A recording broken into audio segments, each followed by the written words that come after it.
Very sad. I think she's asking you a question. Can we go like that? Okay, yeah, we're live. Okay, I'm just trying to post the link on my social media. Just Okay, Mama Dolly, before please we can you drop go. the link in the chat box? Yes, she has sent it to me. So let me just post it. Okay, okay.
I've posted it so we can go live now.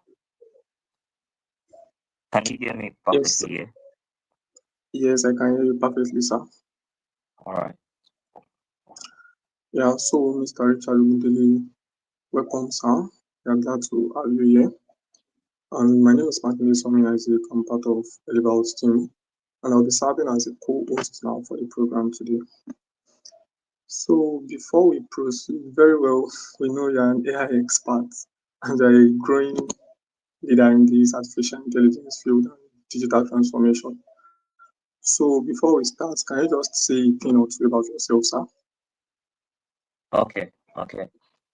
So my name is Richard Obendele. I'm glad to be here. I'm an AI cloud engineer. I work in the Manchester Metropolitan University, and I also co-found a startup, which is my venture capital, where we give funds to students, especially who have ideas that can change the tech world. Alongside, I also am the director of Diamond Foundation, and we're on a mission to bridge digital divide among children in rural communities. So, apart from tech, I when I don't do tech and I don't do my foundation, I'm usually into music. I play the piano, I sing, and I travel a lot and I network. So yeah, that's just all about me. Oh wow, that's interesting, sir. Okay, you mentioned the my venture. Please, can you just expatiate a little bit on that? I think we're Okay, interested so in that, my sir. venture capital, yeah, I said we give funds to students who have ideas that can change the world. So Oh, wow. students, yeah, we are a resource for students, especially in universities here in the UK, that have ideas in technology, AI, engineering, and once this idea has the potential to change the world, we uh process how we can raise funds to develop that idea into a product, into a physical product, just for help the students boost their confidence and employability as well. And in the long term, they get to network with investors that can actually invest in that idea that we turned into MVP. So it's more like helping them to get seed funding, Series A, Series B, and all. But our duty is to get the pre-seed funding, which is what turns the idea to a product. Wow, very well, sir. That's interesting. Okay, so before we proceed proper, I would like to ask what made you interested in AI, sir? Why did you choose this niche as an area of specialization? Oh, wow, that's a very good question. And not a lot of people have asked me. So I started my journey in AI in 2020. Of course, I've always been around tech. I've always been interested in robotics from a younger age, like when I was in my primary school, higher in college, and I've always been interested in computers, robots, and but I had a bachelor's in geophysics because the way the university I went to then in Nigeria was structured, they give you a course and you just have to study that course, right? And I studied geophysics, and uh, in my third year, I started finding out how we can use computers, how we can use robot softwares to actually make geophysics better. So I dived more into computational geophysics. I did my project around that. And, after the whole bachelor's of the thing, I literally just like had God again, and it was like I need to go into AI fully right now. And then my mentor in geophysics just died. Like, so it was more like a confirmation for me because this was the man that was holding my hands in that field. He was gonna give he was gonna give me a job. I was to resume a job as a geophysicist in I think Anchor University in Lagos. But he died, so there is no how I can even get that job again. And I just feel like geophysics is not it for me. And I started embracing AI, learning about software development, machine learning, data science. I did that for 2 years before going for my master's in artificial intelligence. And, my master's was amazing. I did great things in a short while. And, God has just been helping us to do all of those things. It's not been easy, but it is fulfilling. Like I find fulfillment in it. So it's really amazing.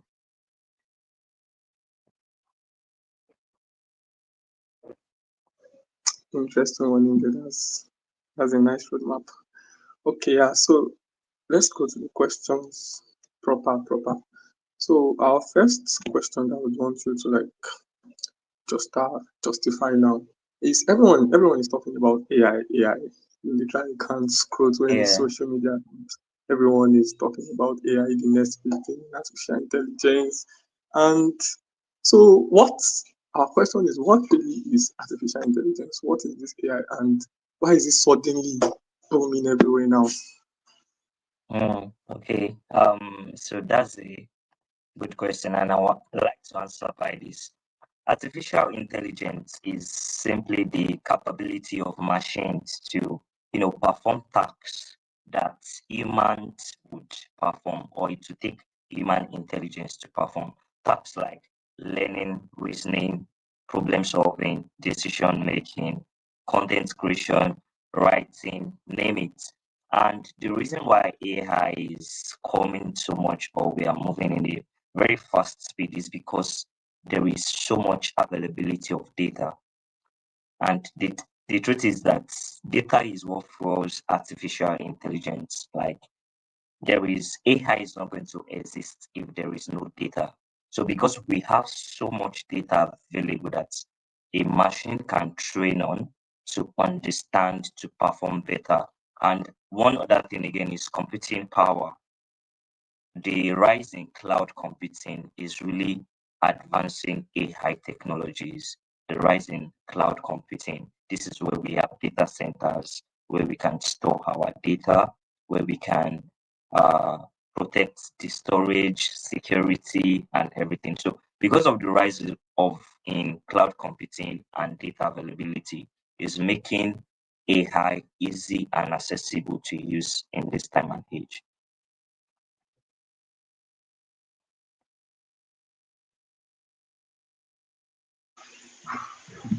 Okay. Oh, can you hear me very well, sir?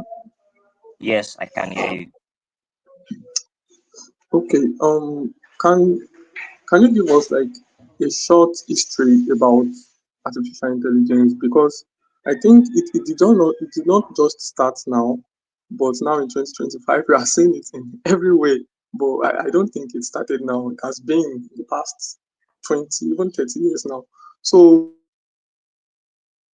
what what would you say like brought about this sudden rise, like sudden climax of it now? Mm, mm. Okay, so there's been a lot of breakthroughs, research by different people, but the groundbreaking of AI actually started from Alan Turing. That was 1949, 1950. And this was during one of the wars, I think, between United Kingdom, that's the British, and the Nazis in Germany. And there was this Enigma machine that Alan Turing built. So for them to win the war, they needed to unlock some things. This like it's more like a supercomputer now. And it was really difficult for anyone to break through those codes. Then Alan Turing just said to himself, like, this is something I can do. And he built an Enigma machine. And just at the last hour, this machine was able to crack that code, and that code helped the British to win the war. Then that was in the 1950s. But then it was nothing. It was more like a just normal scientific. People didn't see anything. Then later, to like I think 50 years later, people started doing research on how AI. And yeah, prior to that, Alan Turing discovered a test or asked the question, can we get to a time where machines are going to think like humans? So we call it Turing test. So for any machine to pass that test, it needs to be able to, it needs to be able to think and act like an human, have that human intelligence. And so he asked that question, but of course, there is no one to answer. So 50 years later, and unfortunately, because he was what we call homosexual, he, he was castigated. Then they didn't give him enough credit. His wife left him as well, and he had to commit suicide. I think at the age of 41. But as time went on, there were great men that came around again, people that now took on this thing. In the 1980s, there is something called expert systems. This is where machines answer yes, no, yes, no, yes, no, yes, no. It started coming up by researchers, and they had to also trace it back, and they discovered Alan Turing was actually the grand master of this whole artificial intelligence. And so the more the advancements, the more the breakthrough, that was how we saw the rise of data science, machine learning, deep learning, neural networks. And because there was no access to a lot of data, the research was slow then, unlike now that we have unlimited resources to data. Yeah, so it all started from Alan Turing's discovery and research. He wrote a paper on it, and that paper is the foundation for every AI machine we see out there today.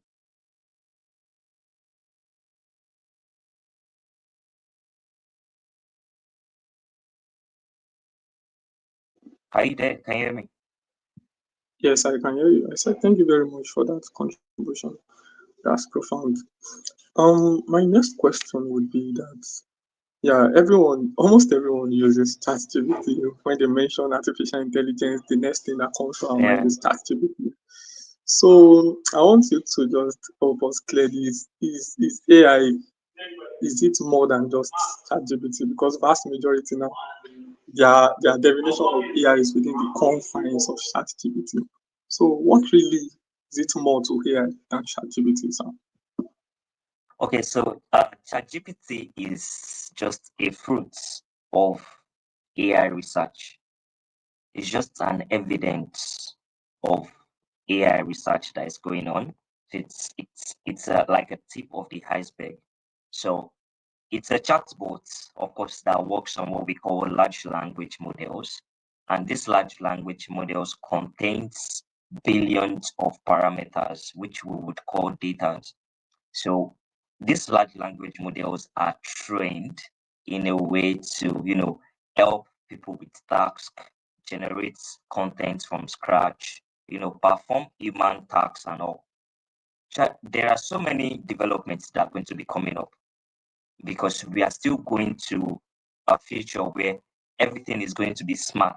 We call it smart cities. We already have smart homes. We already have Alexa, the likes of Alexa.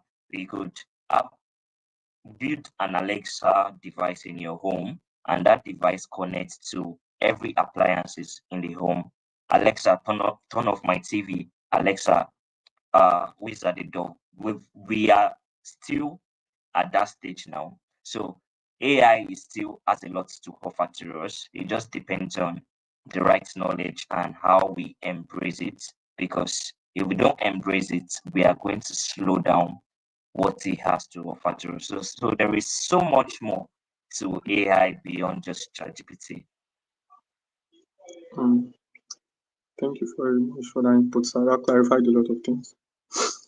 So, to one of our most important questions today, will AI Okay. take over the pressure of work, or is it about, or will it change the work system? I don't know if Mm. you get that. Like, is it that Okay. AI will just take Yeah. over? I think what AI would do is AI would, yes, definitely change the way we work. Some of us will probably have to work probably 2 days in a Hello, week. sir. So, hello, can you hear me? Yes, I can hear you now. So I said AI is definitely going to change the way we work.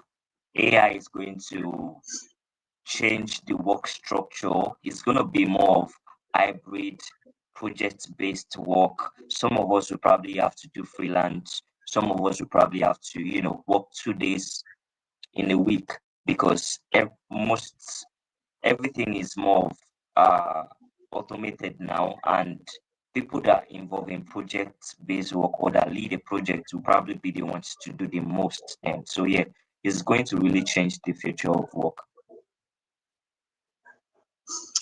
Okay, sir. Okay, so if that is the case, what then should be the fate of thousands and millions now of students that are studying what could be basically automated by AI? Like, what would be your advice for a student or a graduate now that is studying a degree or a skill that might easily get automated? Yeah, that's a very good question. And I was speaking to someone 2 days ago, and I asked her, what course do you want to study when you get to uni? And she was like, accounting and finance. And the next question I asked is, I want you to do a research. What is the fate of this field in 10, 20, 30 years? Where do you think you're going to be laid off, or you're still going to be valuable? Like, so that is a question everyone needs to ask themselves, like anyone going into uni right now, because when you at this age in 2025, you find yourself studying some courses, uh in 5 years you will be full of regrets. And that is not to say you cannot change. That's where embracing change comes in. We have a lot of people that studied courses that AI has taken over. So the faster we are able to embrace, we are able to adapt to the new technologies, to the new courses that will be valuable, the more better it is for us. So for anyone, the advice is, think about it, do your research. How is it going to be in the next 20 years? List out courses that are going to be valuable in the next 10, 20 years. You have to now, position yourself for the future. That is what everyone needs to be doing now, positioning themselves for the future by knowing the right course and skill they need to equip themselves with. Okay, thank you very much for that, sir. Can you give us a bit of the right courses now that you think people should go into now in this age and time? Okay, I'll just mention a few. Courses like projects or fields like project management, product management, I don't see them going into extinction. Fields that involve emotional intelligence, human connection, education, like uh, disability, healthcare. there are feats that AI cannot fully replace. AI would probably just help them, but cannot take over their jobs. And then we also need to think about it, in the future, there's going to be more of robots everywhere. Like everyone would probably have access to a robot in the next 20, 30 years. We have hackers at the moment. In the future, we're still going to definitely have hackers. So, and the mind of the hacker would be, how can I hack people's robots to perform in a way that is not meant to perform? And because of this problem, there's going to be a rise in robotic security engineers because their duty will be to protect people's robots. It's just like the way we take our cars to the mechanic to just check. That's the same way it's gonna be. Like people would probably take their robots today. So I mean, building a warehouse for that kind of system is a good one already in the future. Like so you just have to like think outside the box. What are the things that are going to happen? What are the limitations? What are the how can I be a problem solver? And you are good to go. So yeah, that's just how we can some of the fields that would not really be automated in the future. Okay, wow. Oh, thank you very much for that. The future really is gonna be interesting with all this robotic and stuff. Yeah. It's an So, interesting so time. this can you also say robots now will definitely cook for us in the future? I don't see that happening. I don't see robots taking over the kitchen. I mean, not fully. It could help, but not fully, because we have grinding machines. We have all these machines that make cooking easy, and so cooking requires creativity. Any job that requires creativity, AI is going to fail at it because Hmm. humans are different. Humans evolve, and for AI to catch up, AI needs to also catch up with that change that humans are having, and this would like take a long period of time. So I don't see AI take over the kitchen. Never. Like I would never even allow AI robots to cook for me. So those fields or those chefs, you are listening to me, you guys are in a safe place. You just need to learn how to use machines and AI to, speed up your work. Okay, so thank you very much for that, sir. Okay, now, people are using ChatGPT to build CVs, to write emails, to do their assignments.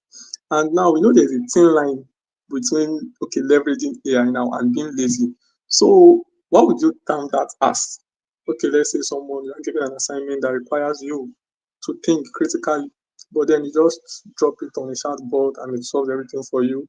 So, the person is seemingly progressing in classes, so to say, but then is not really engaged in what he's doing. So you will say that person is lazy now using AI or smart. Okay.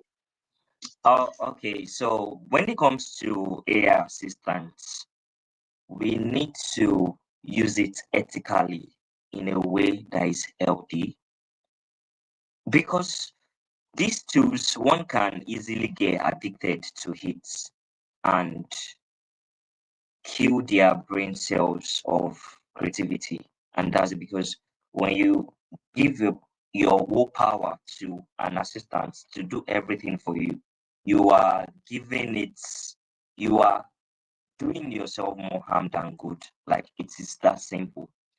And that is actually being lazy. But when it comes to using AI in a smart way, it is that you use AI like a personal assistant. Just like you have, I wanted to hire a personal assistant one time and I wasn't really getting the kind of person I want. I mean, I would probably hire like two, three personal assistants. And I just like searched online, I looked for tools, automated the processes, and all I just get is a report of everything you have done. I cross-check it. If it's not correct, you have to get it well. So my assistant understand how I would like it. So it's more like training it to understand how he would like it, but not giving it full dependencies. Because no matter how perfect your prompt engineering skill is, AI machines will still make mistakes because they were created by people that were not perfect. So it is essential for us to use it in a smart way to cross check every result we get, to prompt it in the right way, to not rely so much on it.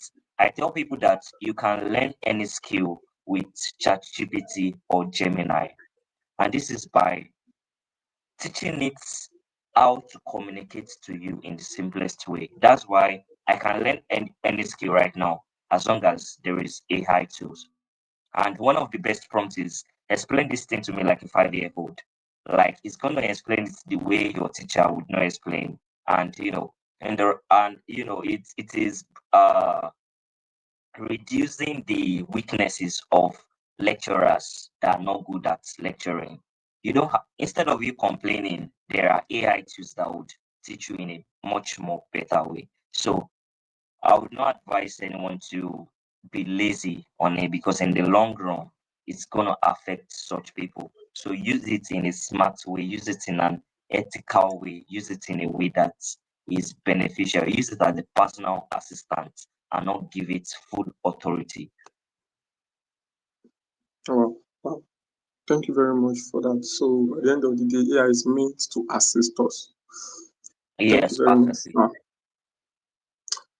So for tech skills now, people are into coding, design, and the likes. My question is it worth learning coding now at this time? Because it's as though yes, AI can literally generate lines of code in seconds. So is it still worth it? Though I think there are some debates around coding being something like of a critical thinking now because you're actually thinking while coding.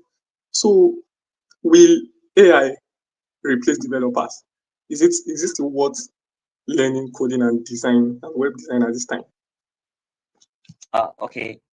AI would not replace developers, but AI will reduce the developers we have. And what do I mean? For you to be able to prompt AI, prompt an AI assistant, when I mean AI now, I'm talking about ChatGPT. For you to be able to prompt ChatGPT, you need to understand and communicate in a way that ChatGPT will be able to pick up. There are terminologies in software engineering, there are terminologies in medicine. If I don't have an idea of the medicine terminologies, ChatGPT would probably give me a very poor result. But when a doctor takes on ChatGPT, gives it a prompt, he's going to get a very perfect response. Why? Because the doctor has the experience. And this is the same thing. Anyone that wants to go into coding should still learn coding with AI too. Like AI assistants, they can teach people how to code. Still learn coding, understand the basis. For anything you want to do, understand the basis. And once you understand the basis, a AI assistant helps you to achieve, you know, great milestones in seconds. So instead of you building a project for 3 months, you are able to build that project in 1 week just because you understand and you have an assistant that can help you. So it's more of reducing the level of productivity and making us to focus on more creative tasks. So yeah, it's still worth learning coding. It's still worth learning it in 2025. Thank you very much, Sam. Thank you for that. So our next question would be that how would people now that are not in the tech field, how can they leverage AI? Okay, let's say people in education, people in arts, like people in the community basically. The average person, how can they leverage AI? And I want you to like dwell more on that education aspect. Okay, so the best way to leverage AI now is to embrace AI. You cannot learn what you hate. You cannot, they always tell us then in primary school that For every subject you don't like, it becomes very difficult for you to understand. So you need to embrace, you need to like AI first. That's the first mindset. Then embracing, then getting the right knowledge, because there are so many false and fake knowledge on information on AI on the internet. You need to get the right knowledge, get the foundation. How is this thing built? How does this thing work? How does this uh how does it generate output? Getting all that knowledge helps you and makes you to get the best out of these AI assistants, even though they are not perfect. But learning AI, learning the knowledge behind how it is created, helps you to get the best out of it.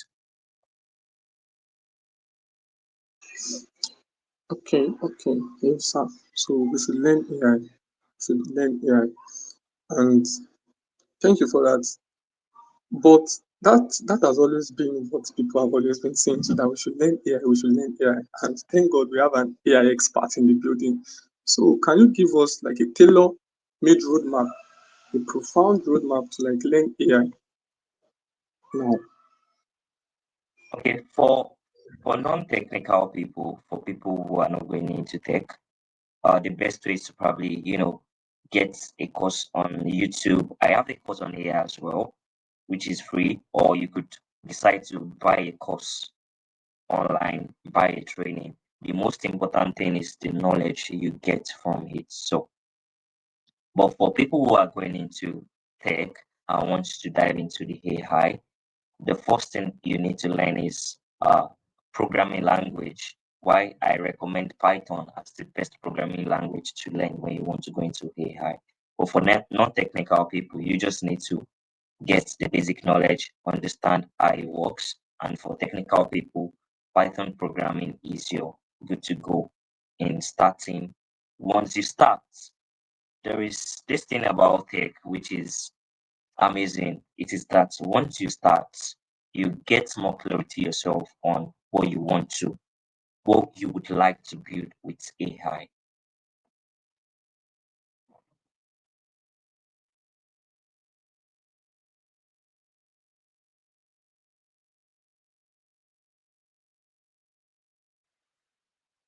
Yeah, I'm done. I can hear you.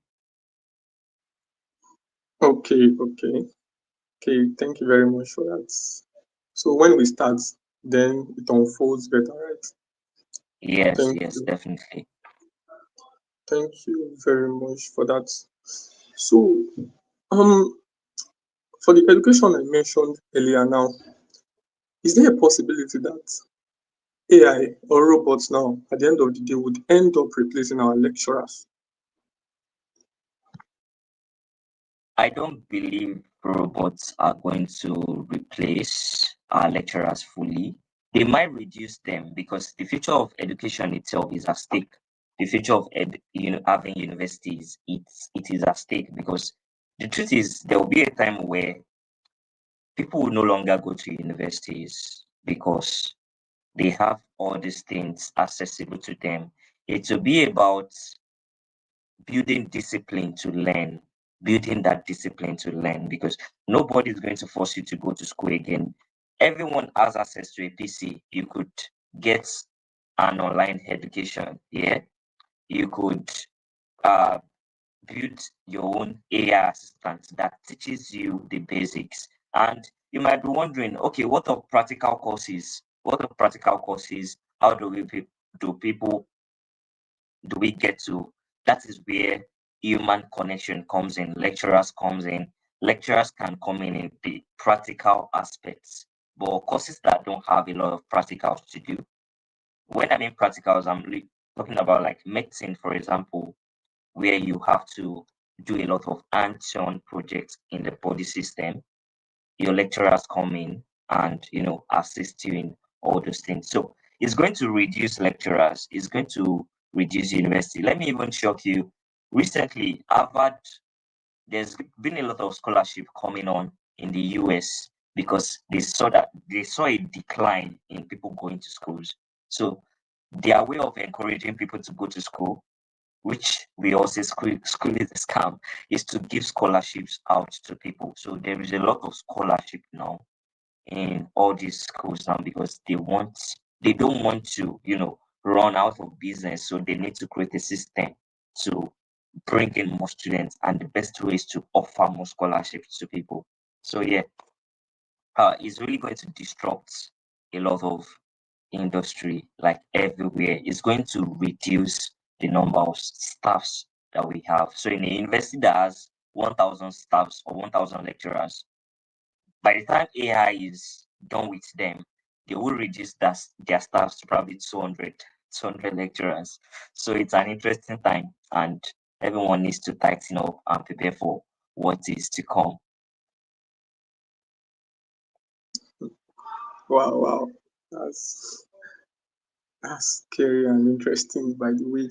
So you mentioned that okay, the advent of AI now would reduce, okay, let's say an institution with 1,000 lecturers to 200 now.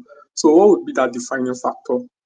What would be what those 200 have now that the 800 that seemingly got ejected out don't have? So the defining factor is that students are no longer interested in a particular course. Like I work in a university here, and we realized that there is even a drop in students. One of the lecturers in business, who is a lecturer in business administration, he was telling me they used to have about 150 students, but now they have less than 50 in a class, which is, despite the fact that there is high cost of living, like you could just get an MBA online, you could get a course online to become what you want to become, build projects on it. We are moving, and interestingly, we are moving to a world where experience is now much more respected than education. So it's reducing the then back in the days, like 10 years ago, a lot of people used to, especially in Africa, we value education a lot over experience. But, in the Western world, they don't care about your education.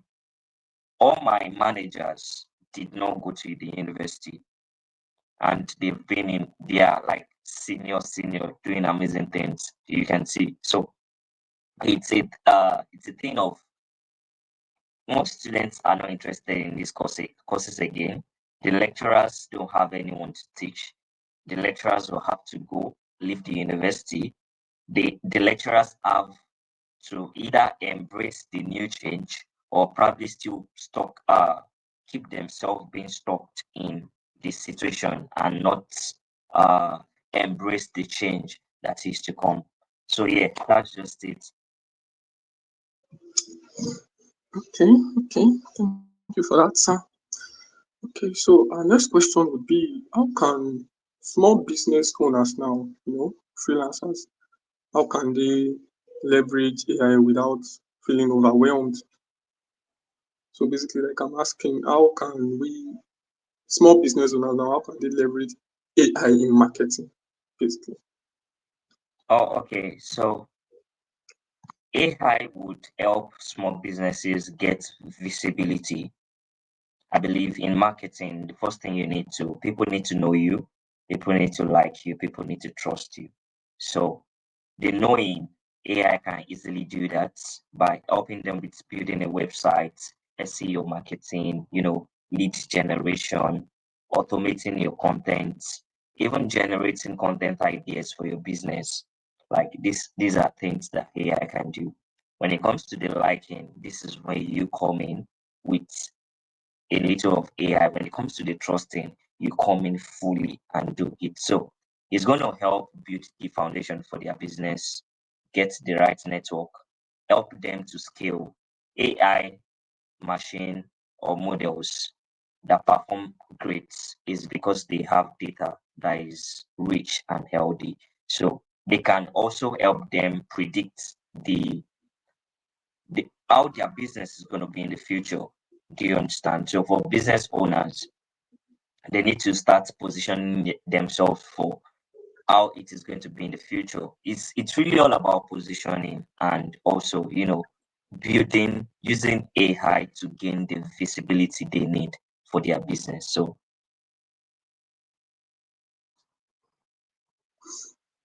Yes, yes, you mentioned something very critical. It's really all about positioning.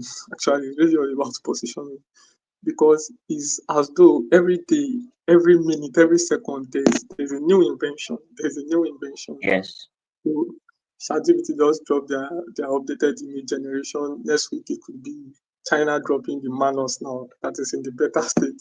So it's really yeah, about yeah. positioning. Thank I've you been even more very much. challenged. Let me share this. I've been even more challenged lately because I've been seeing teenagers in the US develop products with AI and then sell the product thousands of dollars. Like you can imagine teenagers. Now, how do you want to tell that teenager to go to school? Like for what? Because the teenager understands what AI is doing, knows how to, and because of the environment they find themselves where they can easily thrive, everything is amazing. So you can't force those kind of children who are already making 10,000 per month to go to school. Like there is no point going to school to study a course that would not even generate such amount. Of course, going to school is good, but make sure you are studying for the right course or for the right purpose. So yeah, it's amazing how it is changing lives, to be honest. Yeah, it's very well amazing that it is changing lives. It is amazing. Yeah, what's the point of going to school? Just passing time and not actually learning what Yeah, you yeah. can. So, okay, sir. So the next question is sort of very critical. But what do you feel about artificial intelligence in healthcare? In healthcare, did you say? Okay, so artificial intelligence in healthcare is amazing. It is, we need to understand that one of the mistakes we can make is to try to give AI the full power. That's what we call autonomy.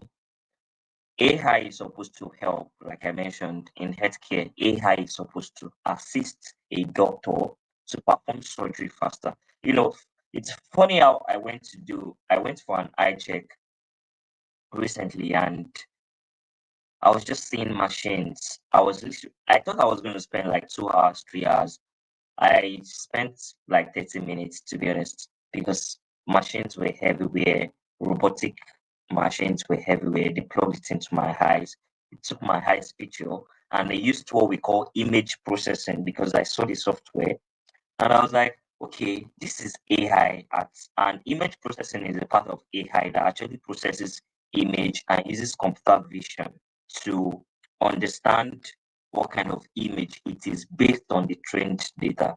So they probably have trained that software with thousands of optometry kind of data to understand when someone has issue with the eyes or not.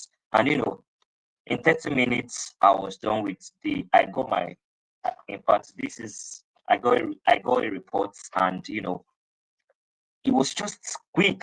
And this is what we expect that AI is going to make the job faster.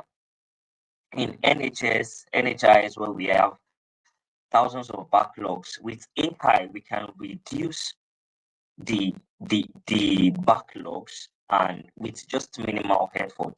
So yeah, AI is doing amazing things in the healthcare, but healthcare is a very sensitive field. So the creators of AI machines in healthcare needs to put human lives first over profit. They need to put human lives first because when they begin to put profits first over human lives, then there is high probability of building machines that will end up endangering humans' life rather than protecting them. So it's a matter of loving, wanting to really save humanity, not just for the money, because there's so much money to be made, but beyond that, there needs to be a bigger sense of purpose for all these AI creators in the healthcare industry. Same with every other industry. Healthcare is just quite sensitive because any little mistake can take thousands of lives. So yeah, it it, it, it is about partnership and cross-checking the facts. We don't want lazy doctors. We don't want doctors that rely all their lives. I mean, you studied medicine for 5, 7 years and you are relying all your life on AI. No, you need to use it as an assistant to make your job better and not to take over everything you're doing. Because at the end of the day, the doctor or the creator would be blamed if anything happened. So I mean, I really am optimistic that we get people who have a higher sense of purpose, which is protecting humans' lives. Oh, wow. that's that's very profound, sir. Thank you very much for that, sir. But I think there's a school of thought now that says, okay, now for anything that could, let's say data now, data assimilated, processed, analyzed, and brought out to like for a logical reason now, there's a school of thought that says a machine, a robot will do that better than any human being. And considering the fact that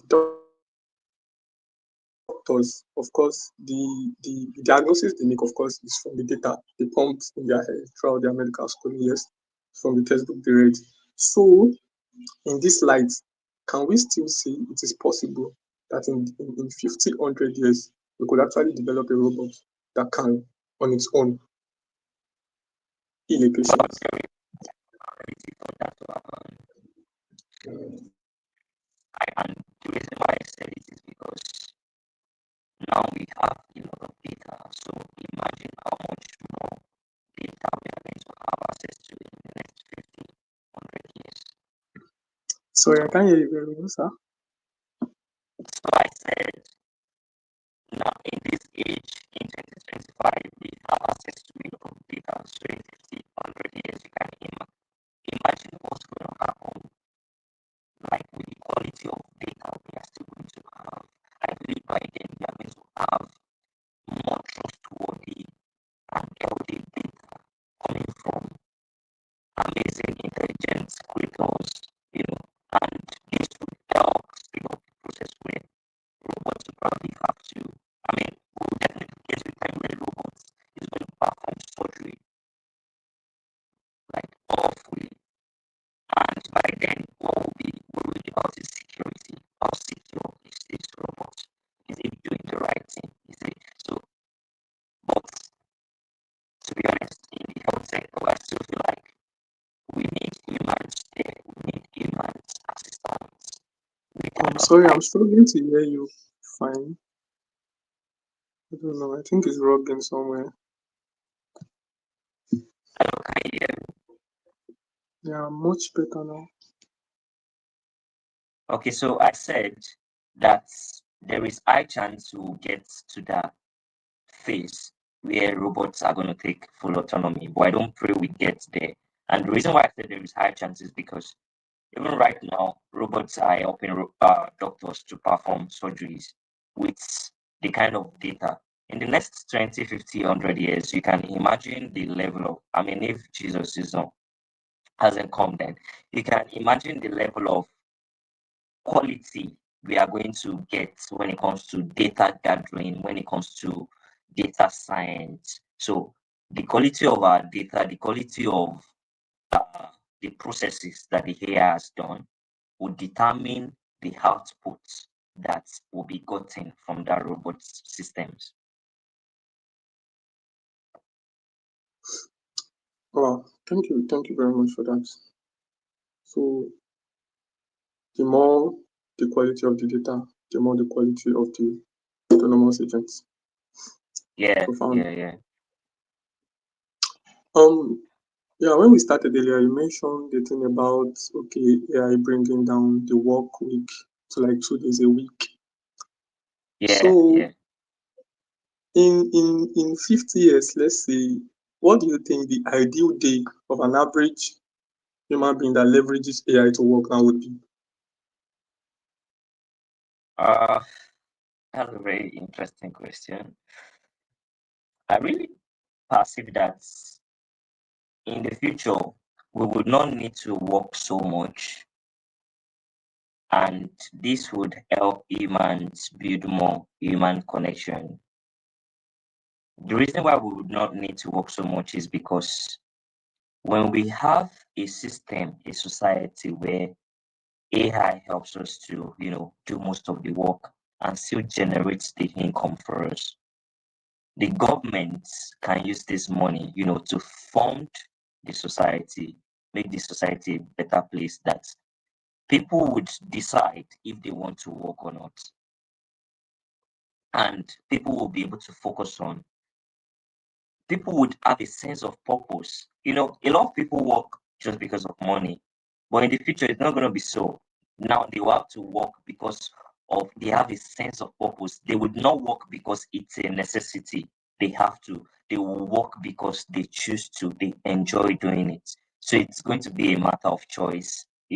So uh, and of course, freelancing is still going to be there. People, many all these jobs that we call mania jobs now, they are going to. It is very difficult to to automate. So a lot of people are going to focus more on their mania jobs that we look down on, like cleaning, plumbing, fixing things around the house that requires creativity. Those are the things we are going to focus more on. So it is an amazing time, and I'm really optimistic about the future. Nice, nice. I'm also optimistic about the future. Okay, thank you very much, Sam. Now that we know data is the golden ticket for any artificial intelligence project. So, what would you say about AI ethics and policy, such that these data is now okay? Now, we mentioned AI in healthcare, which is a very, very sensitive section. So, how do we control this data such that it is not abused? Okay, ethics is a really big deal. It is, as an advocate of AI for good, I'm on a mission to make people understand the dangers that AI can bring when it falls in the wrong creator's hand, and also provide them with the necessary knowledge they need to know about artificial intelligence. When it comes to ethics, there are so many ethical guidelines, that guides a successful AI model. Some of them include transparency, accountability, data integrity. There has to be fairness. We have regulatory bodies who are supposed to be in charge of ensuring the AI models, AI products, the society or the public have access to is healthy enough. But lately, there has been, should I say, what we call profit over purpose, profit over purpose, money over protecting lives. So these regulatory systems are supposed to be the one to really protect us. But like I always say, once they don't protect us, then we need to take responsibility to protect ourselves. That's why I really encourage everyone to read terms and conditions as much as they can. I know it can be long and manipulative, but with the help of AI assistants now, you could understand what a terms and condition is saying and how it might affect you. So it's really about uh getting the understanding. Is this AI model transparent enough? When this AI model fails, who is going to be accountable? When the results this AI model is generating from for me, is it because I am black? Because when we look at some AI systems out there, they term blacks as criminals. This is because the creator itself is probably a racist here. So It's an amazing thing to really get the right knowledge when it comes to human ethics, ethics of artificial intelligence, and data ethics.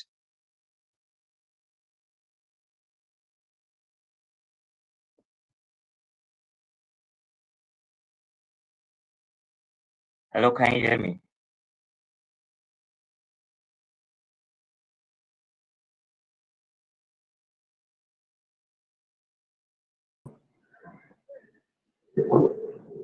Hello, are you there? Yes, can you hear me? Yes, I can hear you. Can you hear me, sir? Yes, Okay. yes, yes. I'm sorry, I'm still on transit, so I cannot. So thank you so much, Doctor. I think Paul has asked a lot of questions that is one question I have from everybody here, and we really appreciate. So we don't know, maybe you have just like a simple, okay, advice for you people. When it comes to AI, this is it. You can Okay, so my advice for anyone or for the public will be that embrace AI, be positive about artificial intelligence. I am of a school of thought that anything you focus on expands with time. Yeah, so when you focus more on the negativity, you get to see more about the negative side, and you when you focus more on how it can benefit your life, you get to see more about. I mean, that is something that is changing my life. Every day, I think about how AI can actually benefit my life. I have a course on artificial intelligence, which is like free, and you know, it is where I explained AI in the simplest way to people who don't have technical backgrounds. This is where you understand where it started from, how data is gathered, how data is cleaned, how it is trained, how it goes through machine learning to now become an AI model or AI machine that we all use today. So embrace AI, be positive about it, and position yourself for the future. Position, you will never be stranded when you are good with positioning. You will never be stranded. So get to read, embrace, learn. The fastest and most valuable skill that anyone can get right now is the ability to learn faster, unlearn and relearn. Because as the world moves, as the world uh, evolves, there is a place where we also need to evolve as humans if we want to remain valuable. So those are my final thoughts, and I really am optimistic about the future. I believe that AI is a blessing, from God to make life better to every one of us. So yeah, thank you. Thank you so much. Can you hear me? Yes, I can hear you. Thank you so much, Richard. Thank you. Thank you so much. We've learned a lot. But before we bring this to an end, I have a few questions. Generally, we've talked about artificial intelligence in the general concept of it, really. But we haven't really discussed it in the Nigerian and African context. So I just want to ask some questions in that aspect. I will just discuss it and close this. Are you up for that, sir? Oh yeah, yeah, yeah. It's funny how I have a Medium page where I write articles, and this was what I wrote about yesterday: how Africa can adopt artificial intelligence. The first thing we need to do is to set up basic needs. You know, the society will become a better place when the basic amenities are all settled and there is nothing to worry about. From there, we can now think about the digital health of Africa. When it comes to Africa, we still have a lot to do with internet connectivity. Once the foundation of all this of AI is not well laid, then we cannot have something sustainable. So once the internet connectivity is settled, we now need to think about building the right infrastructure, because for everything cloud computing is taking over the place now. So there is a need to enact and construct quality data centers around Africa that can, power up and speed up the technological process in Africa. So by this way, AI can have the good foundation to build. We can have data centers where our models will be trained. And once our models are trained well, it would give birth to great and amazing AI resources in Africa. By that way, we can would start to see developments in the area of technology. Yeah, thank you so much. That was helpful. And especially I have this bias. I have a bias, so correct me here. I have this bias that AI cannot really be fully assimilated in the African and Nigerian, society basically, because I'm looking at it from also the technological gap between Western countries and African society, because I can say that these Western countries are decades ahead of us in terms of technology, commerce, and all that. And even this AI too, it will also be like that. I feel like it will also be like that. There will be a group of people that will be AI people like you, that will be AI expert like you. And there will also be some sectors that it will not really be touched or affected at all in Nigeria here. Do you think, am I right, or am I just being pessimistic about this whole thing? Well, yeah, yeah. I mean, it is like I said, once the basic amenities are settled, then we can now start talking about internet connection, building infrastructures. You can't tell an hungry man to learn. No, it's not going to be possible.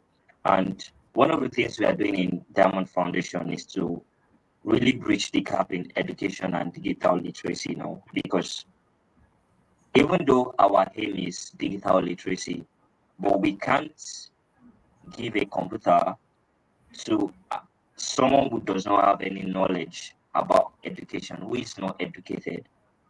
So we need to ensure that. So we are on a mission to uh, educate people, fund them, take them to school, create a better environment for them to learn. Once they are able to learn, we can now achieve our real mission, which is digital literacy, ensuring that the level of digital divide is reduced, especially in Africa. So there are things that needs to be put in place before we start talking about AI. And it is so sad because countries like China and Japan are already in 2050, like they're really living in the future, and we still have so much to deal with.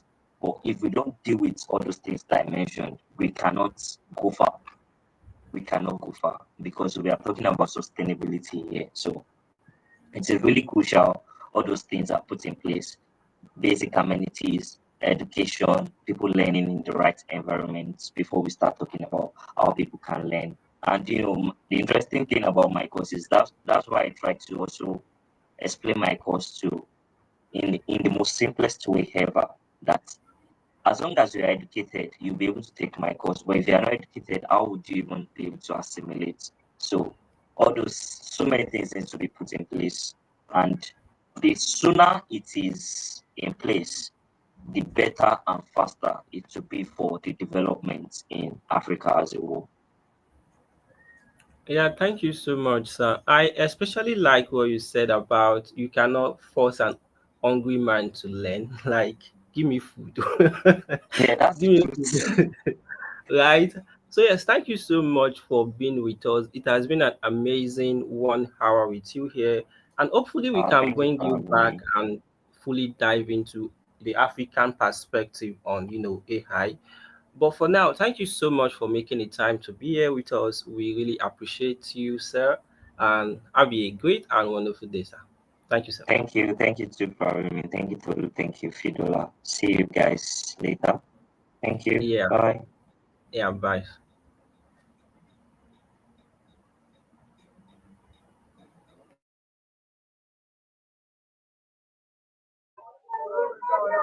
Thank you guys for showing up, and I hope you have enjoyed the session. So if there's any question, please you can drop it to the community or here on the chat. We'll surely get back to the speaker and we'll get back to us. Then talk about it.